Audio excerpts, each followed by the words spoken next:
Now is your time to flame. What up, everybody, and welcome back to the 13th floor, where the furniture isn't always the best, but the views are amazing.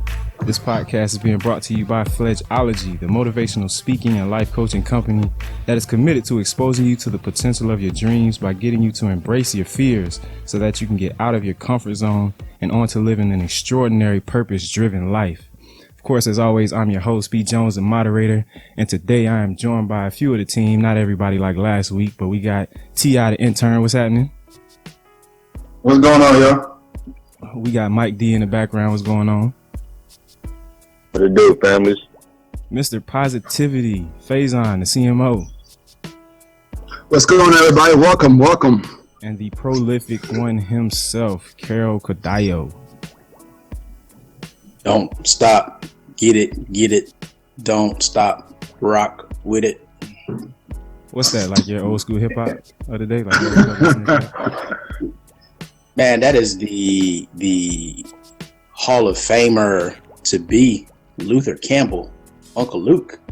Oh yeah, man. Shout out Uncle Luke, huh? He's going to Hall of Fame? Nah, I just made that up, but Oh. That's the Miami in I'm it. sure, Okay, 305. I'm sure one day it could happen. He might be in the city's Hall of Fame for all the good work he do around the city, but as far as music is concerned, I don't know. Kind of questionable that. Well, he did a lot of music. He did a lot of music. He was the first one to try to get banned, and he really brought in the advisory label was because of him. So he did a lot of music. He's definitely been a pioneer.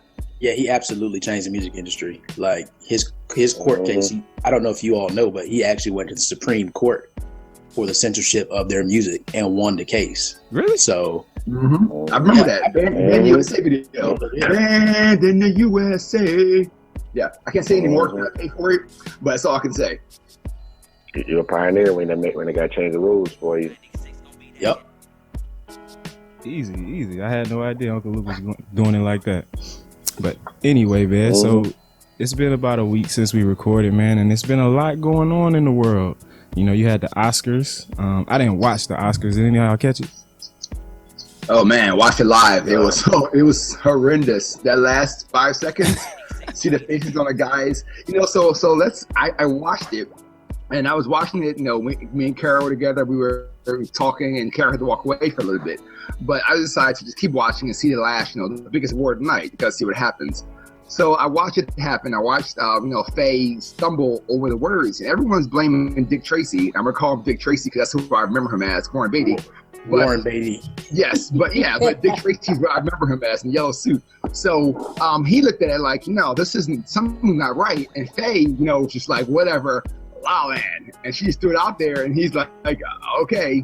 But then a couple seconds later, if you look at it, you can see all the guys in like the suits with headsets on, running around like crazy people. And I was looking like, yo, is something wrong? Is something happening?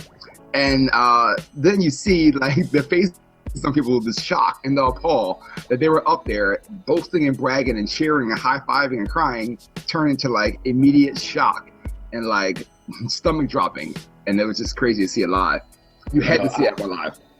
So I almost wonder if, because the Oscar ratings have been dropping year after year, so I almost wonder what were the ratings for Miss Universe this year after Steve Harvey had messed up last year. Everybody was going to have him hosting again. So in order to drive ratings for next year, they have this fiasco at the end, and it's driving all this hoopla with all these people. So it'd be very interesting to see what happens with Oscar ratings next year because of what happened at the end this year.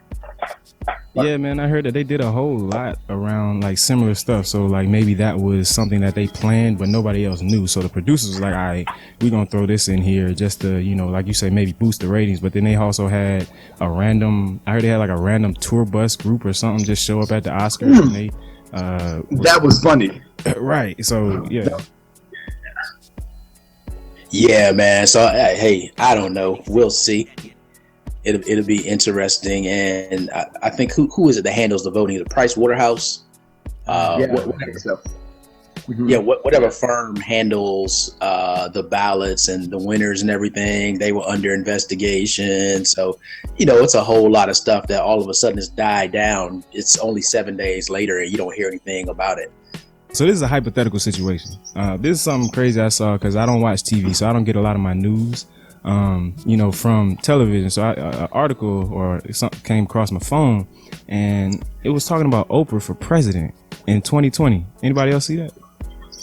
Oh yeah. I saw the little clip where she was like, she was talking, and before I thought I had to have some kind of government experience and so, and now I'm just like, oh.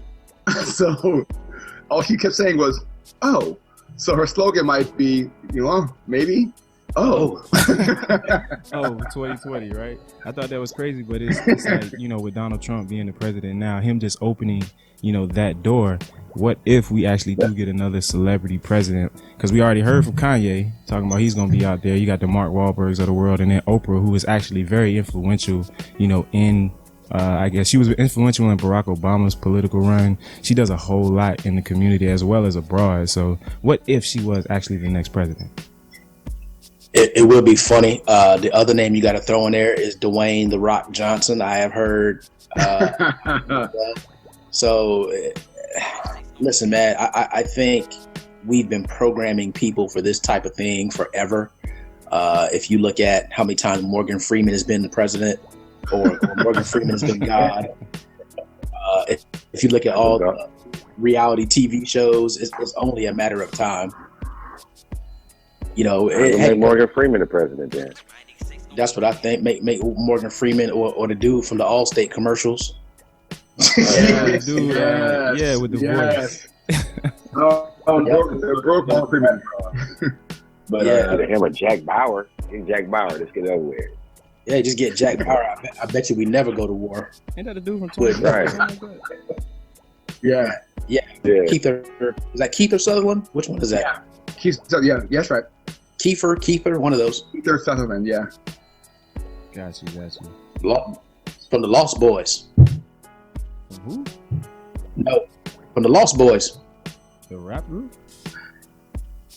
No, are you serious? I knew you were going to say that. I knew you were going to say that. Oh. The host with the most. We got to get you out. You consistently show your age every time you talk. Hey, man, it is what it is. You said you show your age every time you talk. What are we talking about? The Lost Boys. What are we talking about? The Lost Boys was a movie. It was actually one of the first pop culture vampire movies. Jay, you and he was the lead antagonist. Say that he don't know what we're talking about either. Easy. See, that's why we brought Jay onto the team, man, because you're surrounded by all this wisdom and everything. Sometimes I feel like they try to gang up on me. So now it's somebody else who has no idea what y'all are talking about, showing your age. We're about to have to give you guys a movie list of things to watch. We got homework now. Yeah. Easy, man.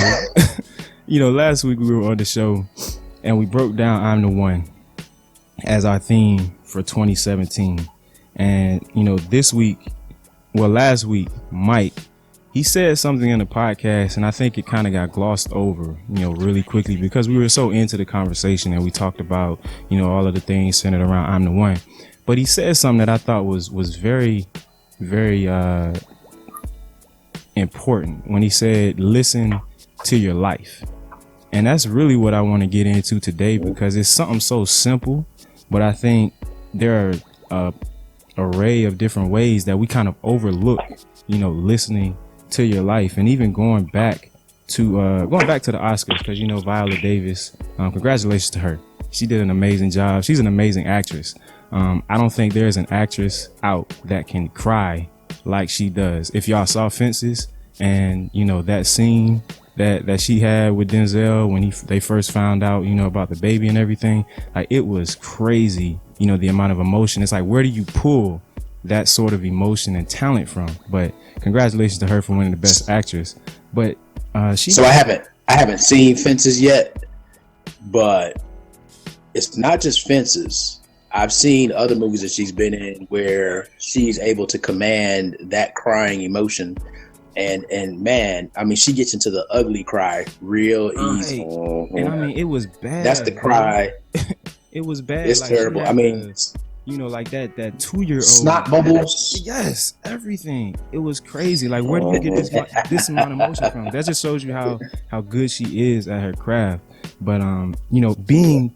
But not only that, it shows you the things that she's gone through in her life without her actually telling you what she's been through in her life, because you have to be able to channel personal experience to get to that point. Right, and that was one of the things that I was going to I was tying into the Listen to Your Life, because she's listening or channeling all of those emotions to let it come out on screen, you know? Yeah, absolutely. And there are actors or actresses that have to, there's two different formats. I know one is method acting, and then I can't remember the name of the other one, but one is where you have to go immerse yourself into people that embody those type of characteristics, right? And then there's another one where you are able to channel what you have within to bring that character to life, and you don't have to go immerse yourself into that. So for instance, there are actors that have had to play drug dealers that they've actually went and hung out with addicts in order to learn the characteristics, the movements, the emotions. But with Viola Davis, it's very clear that, hey, you've come through some things in your life, and you're able to put that into these characters that you're portraying. And man, I mean, just talk about a skill set.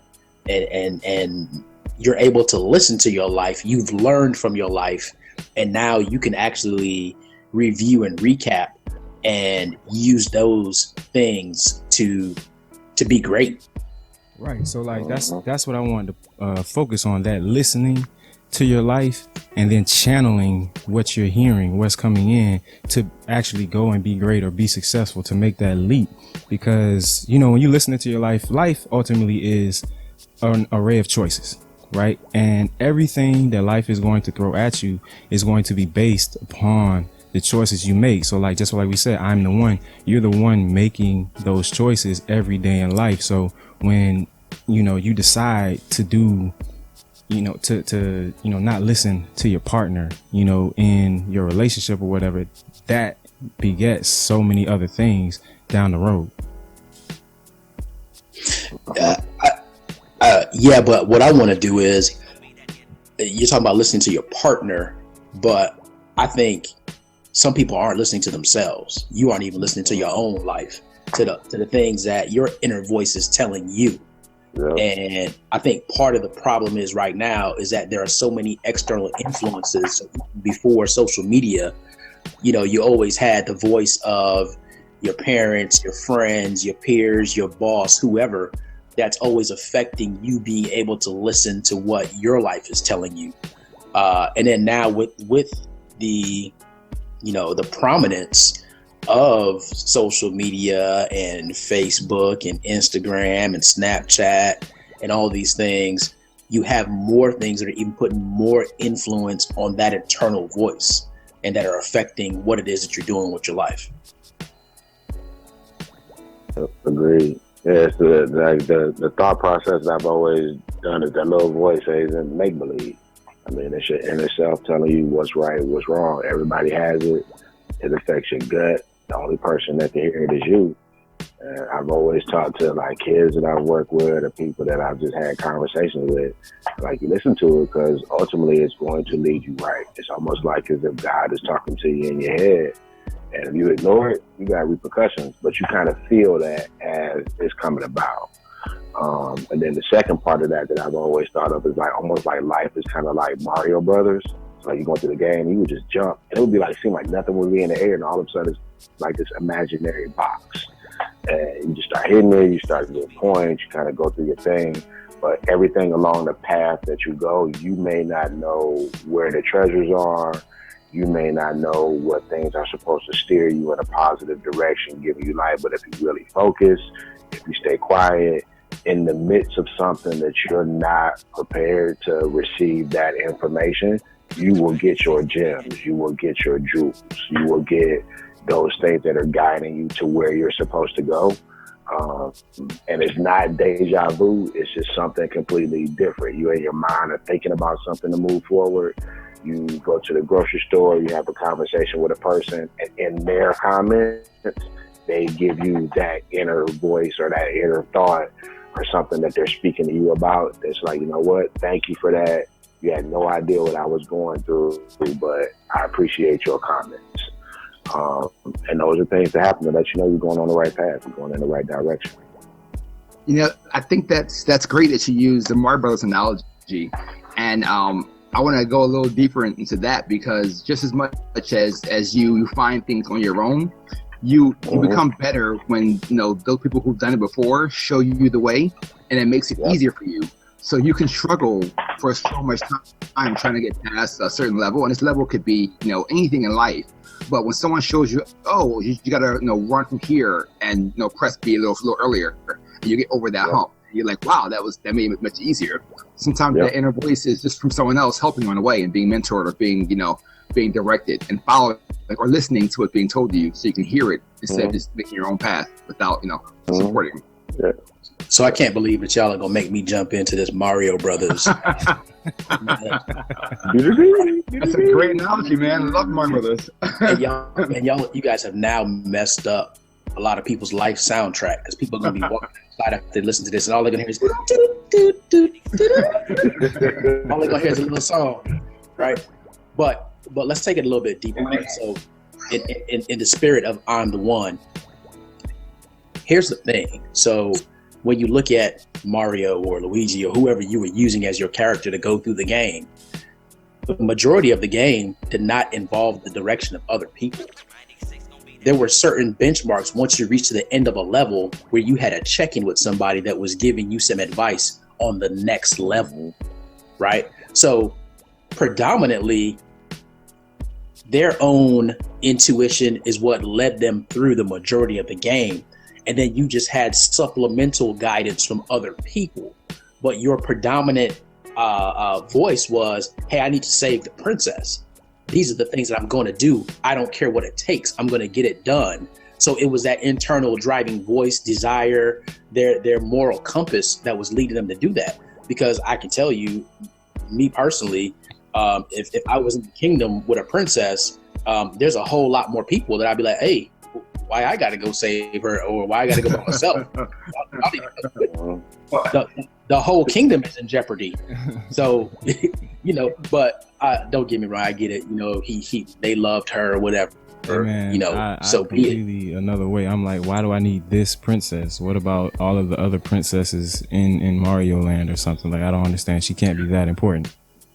But you know what? But that's good, Brett, because guess what? So going back to the internet and Facebook and social media, that's part of what has people confused at this point, because you think you have all these options, right? So why should I go after this one thing when I have all these other possibilities that I could do, right?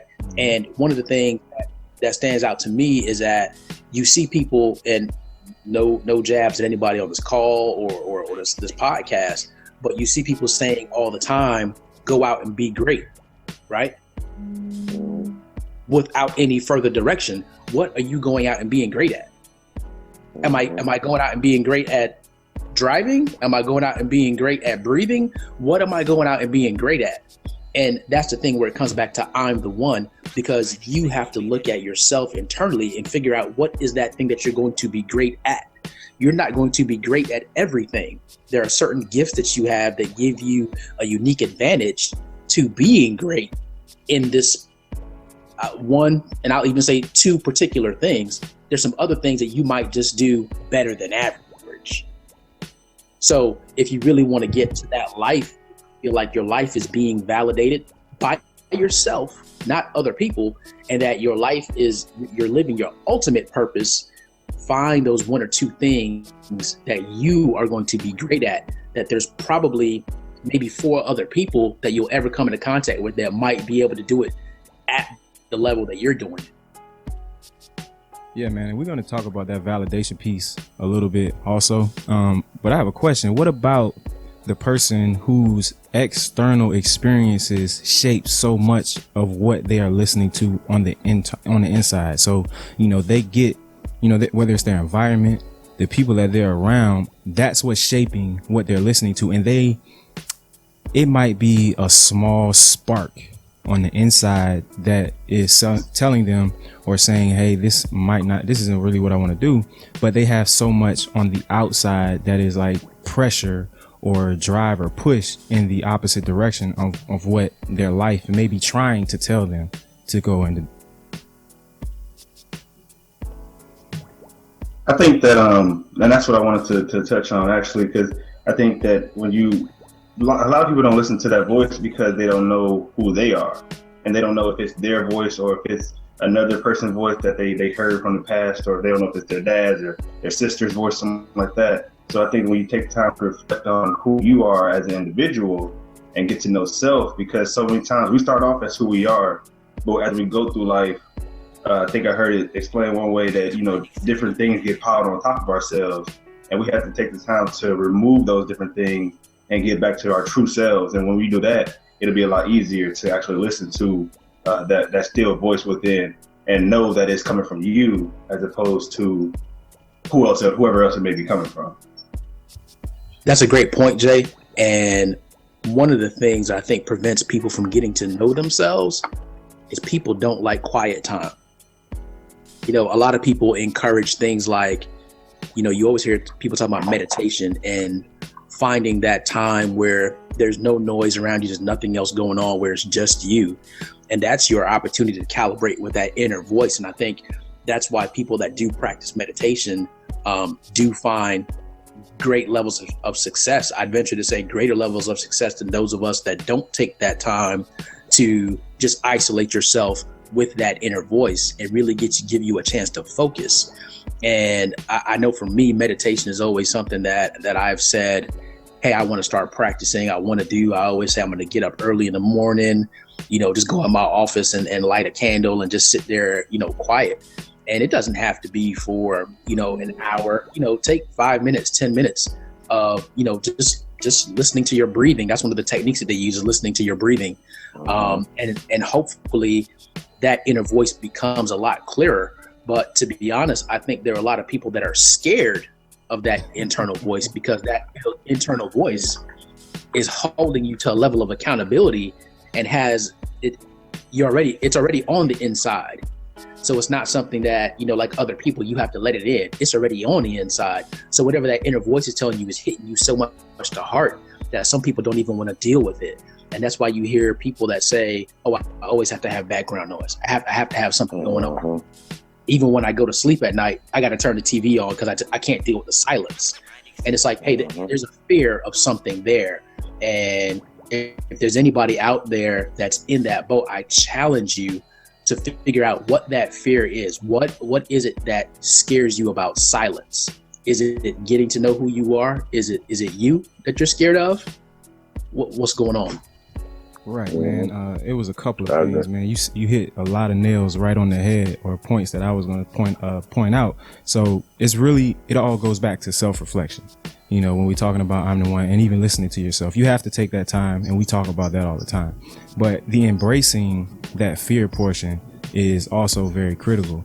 Like you said, if you're scared, or if people are scared to get to know themselves, like getting to know yourself is the foundation of almost anything you will do in life, especially when it comes to forming meaningful relationships. So that time where you have to listen to yourself breathe, or listen to yourself think, that time is what's going to help drown out some of that external noise or pressure.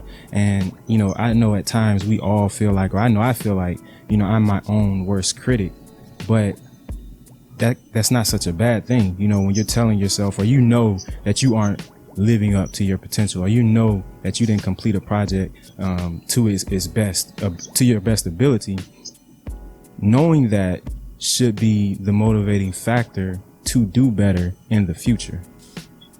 And a lot of people, I feel like, instead of listening to that voice, they just fake it, because the outside world you can get a lot of congratulations. You can get a lot of support from the outside world just based on what you portray. And if you portray the demeanor of, yeah, I'm successful, whether it's on social media or in real life, if you walk through life with your head high and a smile on your face and everything, and you give to the outside world what is exceptional work, but to you, your own self, know that it's mediocre at best, that's what they're going to, have to go off of. So don't let that external pressure, whether it be positive or negative, kind of guide you. Listen to your light on the inside. I think that gets back to Carol's point about we were talking about last podcast about fake it till you make it. And some people get to a point where you faked it for so long, you forgot who you are. And then now when you're having those internal conversations in that silent moment, it's a conflict, and you're having a conflict with yourself, and it's scary because you internally, it's like, you're not supposed to be going this way with your life. You're not supposed to be doing these things, even like we talked about with New Year's resolution. Like in January, like Art said, everybody in the gym, and then eventually you get quiet. It's like, look, man, you can't keep going to the gym. You're going to keep harming these cupcakes. So people at some point in time, they can't give up the cupcake. And it causes them for the rest of the year to have turmoil to where once it gets to the end of the year, they go back to the same thing. Like, you know what? I'm going to change next year. It's not about that. It's about being silent. And it's a lot of things that happen in the quiet. And sometimes it's just scary for people. It's scary. And you almost got to wonder, like, there was a different type of creative energy. Like, don't get me wrong, there's a lot of creative stuff that goes on now, especially with technology. But before there was technology, there was still a lot of things that were being invented and created. Like, a lot of things that are happening now are just improvements on what was thought of in the past. Right. And you almost have to wonder, like, because TV went off at a certain hour and the radio went off at a certain time, and people didn't really have phone access and whatnot, did that give them the time to think of these things and to come up with all these great ideas? And is that what's kind of holding us back from making that next advancement? Is that why we don't have flying cars? You know what I mean? Is that why we don't have, 3 little things that look like green peas and the Jetsons, and that's your whole meal? Is that why we haven't reached that point yet? Because we don't have enough time to actually just sit there and get in tune with all these things that are inside of us and find a way to let them out. Yeah, I agree. I had a trainer one time when the trainer said that the aha moment happens when you get quiet. Yeah. And for people not to get quiet, it means there's no aha moment. You're constantly in stimulation, and something else is just driving your thoughts. You got to get to a point where you got to let it come to you. And it's hard for people to step back because, just like we said, like, we're in a right now world.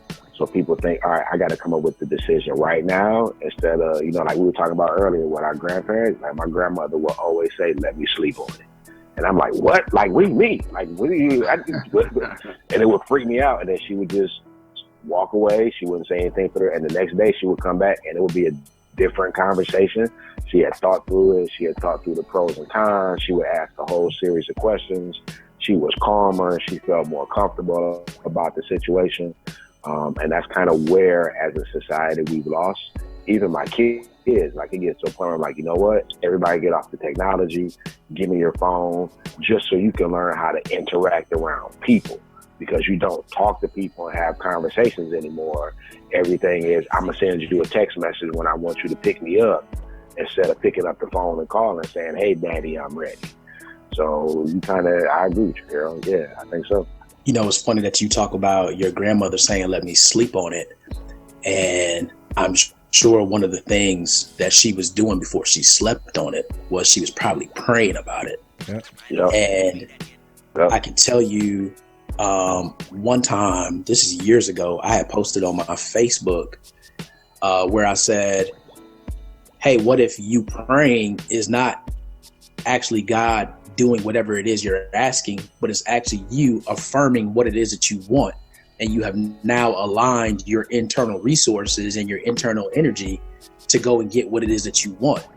So I know some people talk about what's the concept, the secret, and what's that whole concept that they talk about? Law of attraction. The law of attraction, Yeah. Oh, okay, yeah, law of right? attraction. So it's almost like a law of attraction type sequence, right?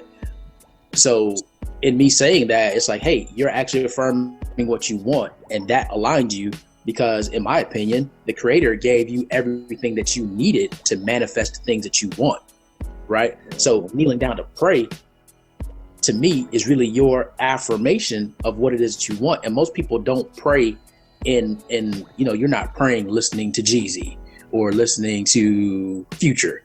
It's quiet. You're normally silenced, and you get in contact with that internal voice. Now, unfortunately, that person came back at me and said, I had an elder person come at me and say, in reference to that post, you should never question God. And my thing is that, hey, you're misguided and you're misunderstanding. I'm not questioning God. I'm questioning whether you understand your relationship with God, and more so, do you understand your internal being and the power that you have within yourself? That person unfriended me right away, right? And that goes back to the external influences, because that person probably had just heard, if you want something, you got to pray to God and ask God for it. Right?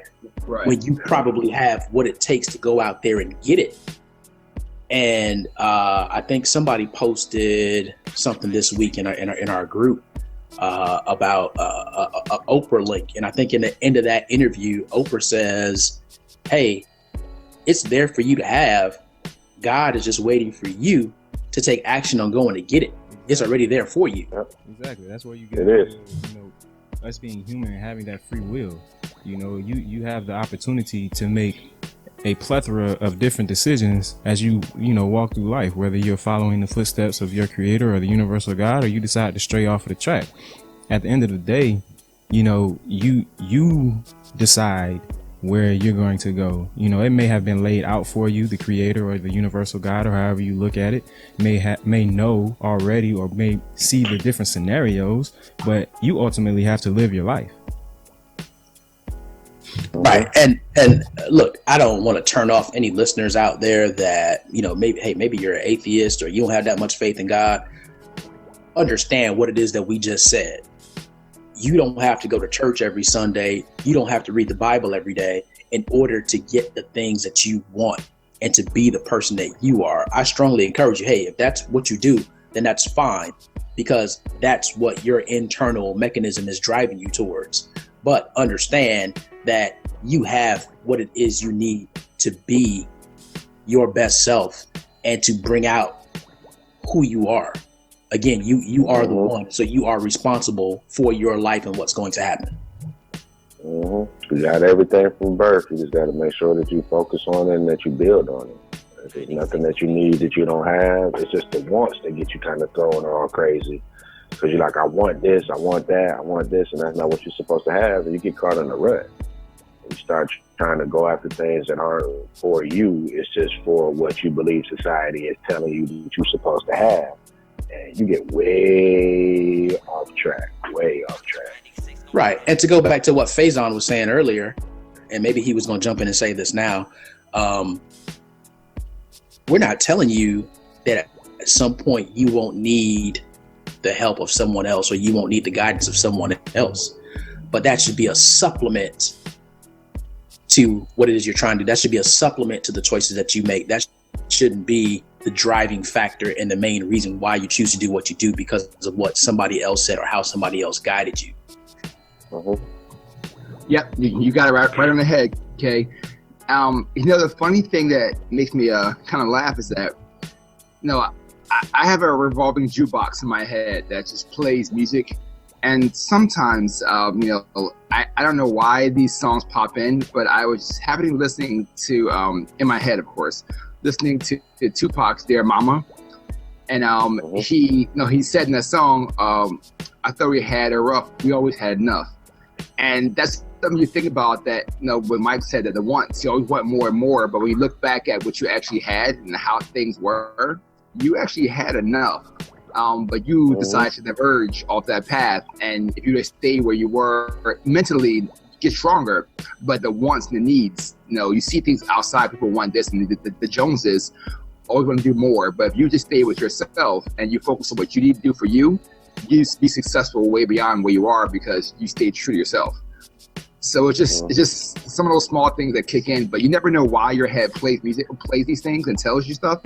But going back to your subconscious, it tells you things, and you gotta listen. You listen to it or not, but you pull that information in, and you can either discard it or you can roll with it. And it just hit me back right now. Like it literally just all came back to a full flash. It was like, wow, this is happening like 4 days ago in my head. Right. So and you get the needs. You don't get the wants. Like the wants kind of come along with it, but you get the needs when you're supposed to have them. Regardless if you are moving forward, that's the part where you really got to stay quiet. So if you don't need it at that time, it's not coming because you don't need it. So why would I give you something that you don't need at the inappropriate time? That's what you got to be able to listen to, and that's what you got to be calm about. People get excited because, I want this car, I want that. For what? You got a car, you're getting back and forth to work. What difference does it make? Focus on something else. And you can see people that are more comfortable. I always say, like, you're comfortable in your own skin because you understand your needs are basic needs. It's love, it's family, it's shelter, it's food. It's not a Range Rover. It's not an island vacation. It's not $1 million job because you may not need $1 million that you need to do in your life. You may need 30,000, so take the job and keep moving because it allows you peace of mind to spend time with your kids, to spend time with your family. You never know what circumstances may change in your life that will allow you to go to a particular place. So I think about a lady that I met, and she lost her job, and a month later, her mom got sick. So she was able to take care of her mom because she had lost her job. But at the time when she lost her job, she was freaking out. And she had no idea that a month later, your mom's sick and you're going to need to be there. And if you hadn't been there with your mom, you would have got fired anyway. So keep moving. There you go. So I want to switch directions a little bit, man. I don't want to beat up on the person that may be in a more difficult position in life. We've been talking a lot about people who may need that motivation to, get to a higher place starting from a lower one. So I want to talk about the more successful person or the hardworking, driven person, because in listening, going back to Viola Davis and her Oscar award winning speech, she, I guess after the show, she hit on something that resonated with me, and I didn't even realize that I have struggled with this in the past, but it's just been so minute. I never gave it the time of day or the attention. It's something called Imposter Syndrome. And, when they explain it, they talk about imposter syndrome being, it affects, the more ambitious person or the more successful person in a way that they don't give themselves the credit for the accomplishments that they have had. So that internal voice is telling them that, oh my God, I'm really not this great, or they're going to find out that I am not as good as I kind of seem to be on the outside. So I want to talk about that a little bit because, with me, and I like I said, I didn't realize it until after they talked about it in the post-award interview.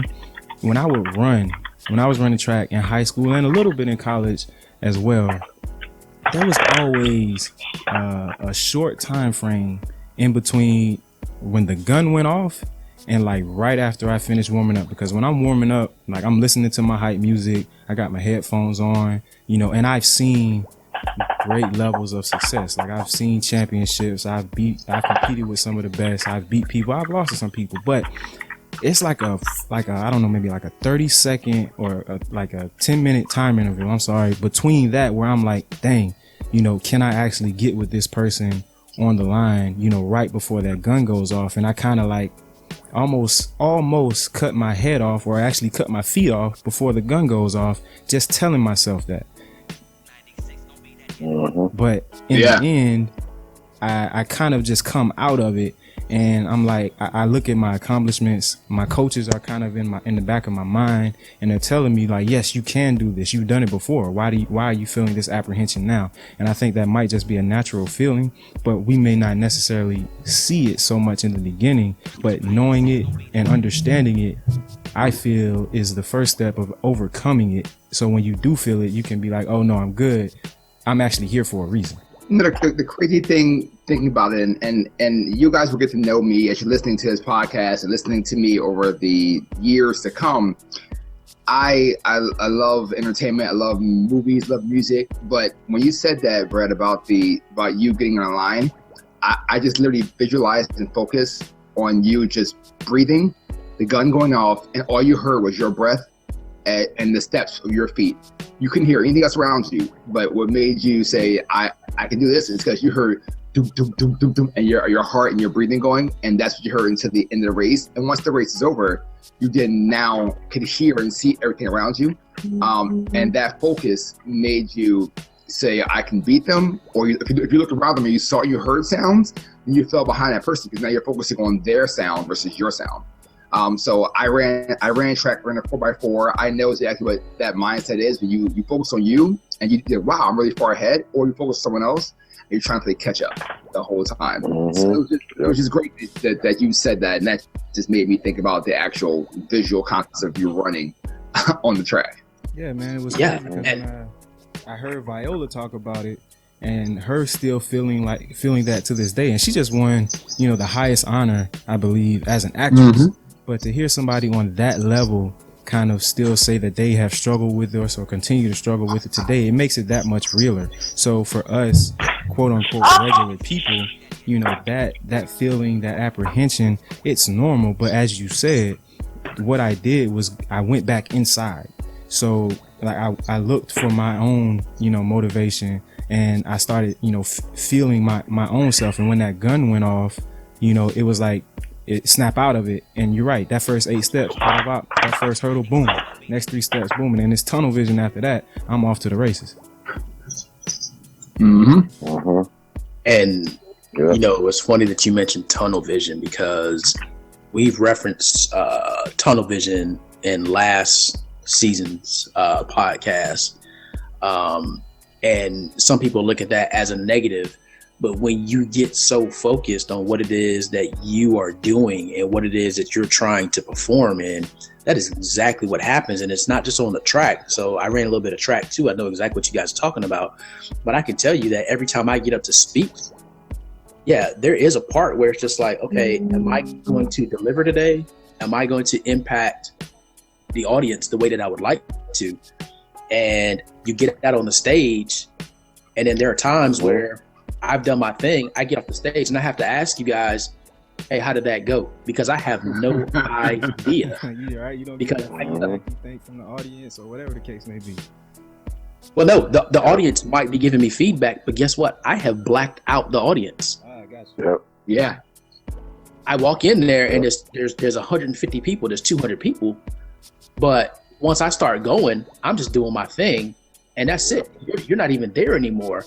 And what's funny about it is that when you go back and look at video, you will see where I actually made eye contact with somebody, or I fed off of somebody's energy, but I don't really know it. Because you so because I'm so in the moment. And the reason why I do that is because I can't risk that I've got all this great positive energy going, and I make contact with you and your energy is not on that same wavelength, and now you change the way I'm delivering my message. Yeah. So again, it's one of those, it's one of those things where you have to block out the external noise to really get in groove with who you are. Again, I am the one. We're going to continue to say that because you are the one, and there is something that you need to deliver. And the only way that you're going to get in contact with that, and that's kind of where this podcast is going, is you need to spend that quiet time with yourself to really understand who you are. Right, man. You got to self-manage. This whole podcast has been dedicated toward you looking inside. Listen to yourself, but you have to self-manage. You have to tell yourself, yes, I can do this. Yes, I can go be great. Yes, I am the one, and start doing what it takes to realize that. So whether it's, 5 minutes a day, you sit there and listen to yourself breathe, as Carol stated, finding what your meditation points will be, or just getting that quiet time to reflect so that you can filter the noise, get that inside voice to be much louder than those external experiences that are guiding and pointing you in directions that you may not necessarily want to go in. Jay, you've been real quiet today, man. What's going on, man? No, I was I just feel like we in I was class and we've just- been up here, you know what I'm saying, dropping bombs, and Jay's just like, no, yeah, man, going his back to eyes the be imposter getting syndrome. his eyes would get big. He'd be like, yeah, man, y'all, I might actually know what y'all talking about. I think I did make a good decision. Going back to the imposter syndrome, I think like on the video it said it's a form of humbling yourself, Right. and like that's what people think they need to humble themselves because they don't want to get too big headed. And I think that's great. You definitely want to humble yourself, but you have to understand are you humbling yourself or are you putting yourself down? Are you not allowing yourself to shine brightly because you're afraid of, oh, I don't want people to think that I'm arrogant. I don't want people to think that I feel like I'm bigger than I am. And that could be, I mean, like it's a good skill to do to humble yourself, but it can be detrimental to your success because if you don't allow yourself to shine brightly, how can others appreciate your shine? How can others help you to shine because it seems like you don't necessarily believe in yourself. So if people you don't allow yourself to believe in you, you can't encourage other people to believe in you as well. So you have to know within yourself that I am great, I am phenomenal, but at the same time know that it was a gift. You know what I mean? Like I didn't just produce this myself, it was a gift given and appreciate it as that and move forward in that sense. Mm-hmm. There's a certain level of bravado, confidence. Some people call it cockiness, arrogance. But once you have reached to a point where you've mastered your craft, it is almost impossible to not give that off. And there's really not that there's something wrong with that, but that just tells you how many other people that are out there that have not reached that mastery level, who they are and what it is that they're trying to do. So now they have to kind of tell you, oh, you're arrogant or you're cocky because just your action and your delivery or you producing what it is that you do makes them feel insecure. So again, we get back to another reason as to why you're going to have to block out the external voices sometimes because it's going to keep you from reaching that mountaintop, that glory, that state of mastery. Man, I'm A lot of people.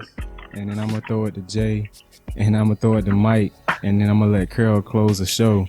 But I like that y'all use that word arrogance, man. I have a quote. It was given to me in high school, and you know I've lived with it since. But arrogance is a term used by those who cannot discern themselves with the immense confidence of a man who knows he has no limits. Like Carol mentioned, when you reach a certain level, it is impossible not to walk around knowing that you can do what you know you can do. So that arrogance, that confidence, you know, not to be conceited or quote unquote cocky, it's just you are capable of what you know you're capable of, and no one can take that from you. So get to that point so that you can get that arrogance in life. So I'm gonna go to Jay, then Mike, and then Carol. You got it. Yeah, I was talking to my dad one time, and he was telling me like arrogance is not necessarily a negative thing. I mean, it's been given that negative rep, but it's not necessarily a negative thing. Like it's arrogant to think that you can get behind a 2,000-pound vehicle and drive. You know what I mean? Drive it around and not hurt anybody and get to that place that you're trying to get to safely. It's arrogant to even believe that you can make a pot of coffee. You know what I mean? Because at one point you didn't necessarily have the capability of doing that. So you get to a point and you do it so naturally now. It's like autopilot. You know, you arrogantly believe that I know I can do this, and that's going back to what Carol said. When you reach a place where you know that you can do this, there's nothing wrong with that. There's nothing wrong with knowing that. It's when you put other people down around you, maybe because they haven't reached that level. Obviously, that's negative. But when you know that you're good enough to do it, then that's perfectly fine. And I think that we should embrace that rather than reject or run from it. Yeah, I always think about that in terms of respect. Like the arrogance is you don't have the respect for others and you don't have the respect for the process that it took you to get to it because you think it was all you. And nobody else helped you, even to the point where it's like not your inner self, like you didn't have to work for it. But when you're confident about your abilities and you have the respect that these are things that I put the work in order to do, so therefore I can teach you how to do it and I can get you to a place, and there's a different tone in your comments, there's a different tone in your instruction because you need to respect the way that you go about to get it. So I'm gonna show you the steps in order to get here. It's not, all right, well, I got this, and I mean, you become braggadocious and you start, getting to a certain level to where you really don't appreciate the mindset of others. You don't appreciate the hard work that you had to put in. Like, you just woke up in the morning and now all of a sudden you can make 50 out of 50 half course. It ain't like that. Like, you gotta go through a process. So the arrogance and confidence are the exact same thing. It's the way that the individual portrays it in terms of the perception that is perceived by everybody else. I don't think we can talk about Viola without talking about Denzel. And recently Denzel was in an interview and he was talking about the price of too much information. And we don't really understand what that is. So he was really talking about cell phones and how much access you have to other things and information that you can get immediately, and how people can't even eat dinner without putting down that phone. So what is the price of too much information? The more information that's available to you are the more voices out there influencing you on what direction you're going. Or in a lot of cases, some people are just sitting still because of how much information there is. There's 100 different methods and opinions on what's the best workout for you to get in shape. There are 100 different opinions on what's the best way for you to save money and to become wealthy. There are 100 different opinions on the best way for you to be in a relationship and to have a great marriage. What I will tell you is that if you take the key takeaway today of spending that time by yourself, or maybe if you're married, it's you and your significant other, your wife, your spouse, your husband, sitting down together and having that moment of silence. But you really want to spend that moment of silence so that you can get in tune with the frequency that is best suited for you, which that's going to be dictated by your internal voice. And then by discovering your internal voice and what it is and where you want to go, you will then naturally gravitate to that information that's out there that's for you, that's going to help you get where you want to go. So a lot of time we've done podcasts and the feedback is, well, you guys had great content, great information, but we didn't really get any takeaways. Your takeaway from this podcast is challenge yourself to spend that time by yourself. We say start small, whether it be 1 minute, 2 minutes. Speaking of the information out there are many things on YouTube. There's many things that you will find on Google that will help you find how you can meditate and find that time by yourself. And hopefully that will help you start to build on the I'm the one concept and realizing that your best life is already there. The seed is there within you. You just have to give that seed the watering, the nutrition. You have to plant that seed in the soil and enrich the soil for that seed to grow to be the best it can be. There it is, ladies and gentlemen. You can also, go to the library if, you can't get to Google or a phone or something of that nature. Mike G. But that's it. Man. Thank you all for listening, fellas. Great show. Definitely subscribe to the podcast and leave us comments, man. Leave us comments. Tell us how we doing. Tell us what you want us to talk about. You can shoot us an email, fly@fledgeology.com. You can subscribe to us on Blog Talk Radio. That's where we're hosted. You can listen at Google Play, the iTunes Store, Stitcher, Overcast, TuneIn, wherever you're listening to your podcast and you're getting your motivation. Add us to the list. You can get there with us as well. So get to the Leap, Grow, Fly. Go be great. I'm the one. Fellas, great show. And there it is. We done here on the 13th floor, where the furniture isn't always the best, but the views are amazing. Amazing. Views are amazing. Now is your time to flank.